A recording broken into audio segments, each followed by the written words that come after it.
Bismillahirrahmanirrahim. Assalamualaikum warahmatullahi wabarakatuh. Alhamdulillah wassalatu wassalamu ala rasulillah. Kembali lagi di channel Ayah Cut. Semoga Allah senantiasa memberikan kesehatan, keselamatan, berkah ilmu, dan senantiasa istiqomah di jalan Allah. Amin, amin ya rabbal alamin. Allahumma amin. Teman-teman, pada kesempatan kali ini saya akan membahas tentang materi pedagogik terkait indikator soal, yaitu pengertian fungsi, syarat, dan perumusannya berdasarkan FR. Sebelum kita masuk pada pembahasan materi, jangan lupa subscribe, like, dan aktifkan tombol loncengnya untuk dapat terus mengikuti channel ini. Oke teman-teman, sebelum kita mulai belajar, mari kita baca doa terlebih dahulu. Bismillahirrahmanirrahim. Allahumma inni as'aluka rizqan thayyiban wa ilman nafi'an wa amalan mutaqabbala. Semoga Allah senantiasa memberikan ilmu yang bermanfaat bagi kita semua. Oke teman-teman, langsung saja kita akan masuk kepada materinya. Yang pertama sekali adalah indikator soal. Nah, jadi kita akan lihat apa itu indikator soal. Nah, indikator soal adalah penanda pencapaian kompetensi dasar yang ditandai oleh perubahan perilaku terukur, mencakup sikap, pengetahuan, dan keterampilan. Nah, indikator soal dikembangkan sesuai dengan karakteristik peserta didik, mata pelajaran, satuan pendidikan, potensi daerah, dan dirumuskan dalam kata kerja operasional yang terukur dan atau dapat diobservasi. Nah, jadi indikator soal ini adalah pencapaian kompetensi dasar. Ini dapat diukur dengan mencakup sikap, pengetahuan, dan keterampilan. Nah, dan ini dikembangkan sesuai dengan karakteristik peserta didik, mata pelajaran, kemudian sesuai dengan pendidikan, dan dirumuskan dalam kata kerja operasional yang terukur. Nah, ini semua pada dasarnya ini semuanya terukur ya. Nah, pada kompetensi dasar yang terukur. Oke, jelas ya. Kemudian kita lanjut fungsi indikator soal. Ini ada 4. Yang pertama, pedoman dalam mengembangkan materi pelajaran. Ini adalah merupakan indikator ya, fungsi daripada indikator soal. Jadi menjadi pedoman dalam mengembangkan materi pembelajaran. Kemudian yang kedua, pedoman dalam mendesain kegiatan pembelajaran. Nah, yang ketiga, pedoman dalam mengembangkan bahan ajar. Dan yang keempat, pedoman dalam merancang dan melaksanakan penilaian hasil belajar. Nah, inilah yang dikatakan sebagai fungsi daripada indikator. Jadi, fungsi daripada indikator ini tidak hanya dalam fokus kepada soal, namun juga fokus pada pengembangan materi pembelajaran, kegiatan pembelajaran, proses belajar mengajar, kemudian pengembangan bahan ajar, dan hasil belajar ya, penilaian hasil belajar.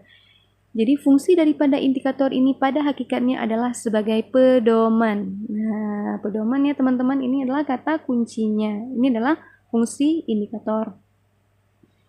Oke teman-teman, jelas ya. Kemudian kita akan lanjut kepada syarat indikator soal yang baik. Nah, jadi dalam menyusun sebuah indikator soal yang baik, tentu mempunyai syarat ya, sama seperti kisi-kisi soal. Nah, dan ini juga hampir sama dengan kisi-kisi soal. Yang pertama, memuat ciri-ciri kompetensi dasar yang akan diukur. Nah, sama ya seperti kisi-kisi soal. Kemudian yang kedua, memuat kata kerja operasional yang dapat diukur. Nah, yang ketiga, berkaitan dengan materi atau bahan ajar yang dipilih. Jadi tidak lari dari pembahasan. Kemudian dapat dibuatkan soal. Nah, jangan nanti ada materi tapi nggak bisa dibuat soal gitu. Dan karena kita buat soalnya juga harus memiliki sesuatu yang sesuai dengan materi ajar. Jelas ya teman-teman, inilah yang menjadi syarat daripada indikator soal yang baik sesuai dengan ketetapan ya. Oke, kita akan lanjut. Ini ada perumusan indikator. Nah, ini ada 4 ya. Ini seperti saya katakan tadi pada kisi-kisi. Yang pertama sekali ada audien. Nah, ini dari perumusan indikator ada audien. Ini audien ini adalah peserta didik. Ya, peserta didik. Ini adalah sasaran yang dituju, yaitu peserta didik adalah audien. Kemudian behavior ini adalah tingkah laku. Nah, ada audien, peserta didik, kemudian tingkah laku, kemudian condition, kondisi, kemudian degree, tingkat keberhasilan. Nah, inilah yang menjadi perumusan indikator. Yang pertama sekali itu adanya peserta didik, kemudian tingkah laku yang harus ditampilkan atau diharapkan muncul. Kemudian yang ketiga adalah kondisi yang diberikan pada saat tingkah laku peserta ini dapat diukur. Tidak ketika sedang belajar. Nah, ini ada pengecualiannya, tidak ketika sedang belajar. Kemudian tingkat keberhasilan. Nah, jadi keberhasilannya ini merupakan standar tingkah laku tertentu yang dapat diterima. Nah, jadi inilah yang menjadi perumusan indikator. Itu ada 4, audien, behavior, condition, dan degree. Ada 4, A, B, C, D. Ingat aja itu kata kuncinya. Oke, teman-teman, jelas ya. Jadi jelas indikator soal ini seperti apa, perumusannya seperti apa. Nah, jadi jelas ya. Oke, teman-teman. Kemudian kita akan melihat tipe indikator soal. Nah, jadi indikator soal ini ada 2 tipe ya. Ada 2 tipe.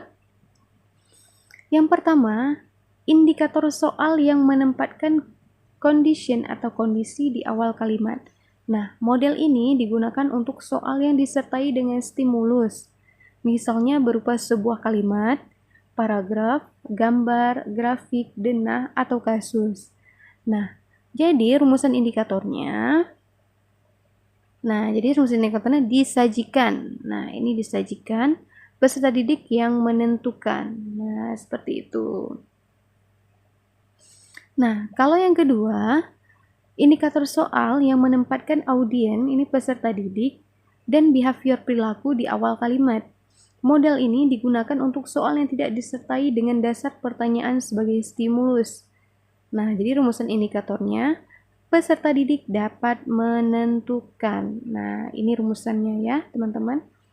Oke, kalau yang pertama ini disajikan dulu, kemudian baru peserta didik menentukan. Ini kondisi ini yang menempatkan kondisi di awal kalimat ya. Kalau sedangkan ini peserta didik menempatkan behavior di awal kalimat. Jadi bedanya ini disajikan dulu, baru kemudian peserta didik yang menentukan. Kalau yang ini tidak perlu disajikan, langsung peserta didik dapat menentukan. Jadi jelas ya teman-teman. Jadi seperti itu teman-teman tentang tipe indikator soal. Oke teman-teman, syukran, jazakumullahu khairan katsir.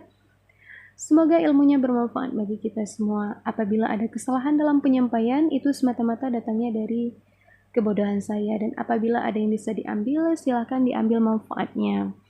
Oke teman-teman, insya Allah akan ada video-video selanjutnya terkait tentang SKB pedagogik. Insya Allah akan saya bahas satu persatu, insya Allah ya. Oke teman-teman, sampai di sini dulu. Untuk bisa mendapatkan notifikasi dari channel ini, jangan lupa subscribe, like, dan aktifkan tombol loncengnya untuk dapat terus mengikuti channel ini. Oke teman-teman, saya akhiri. Wabillahi taufiq wal hidayah. Wassalamualaikum warahmatullahi wabarakatuh.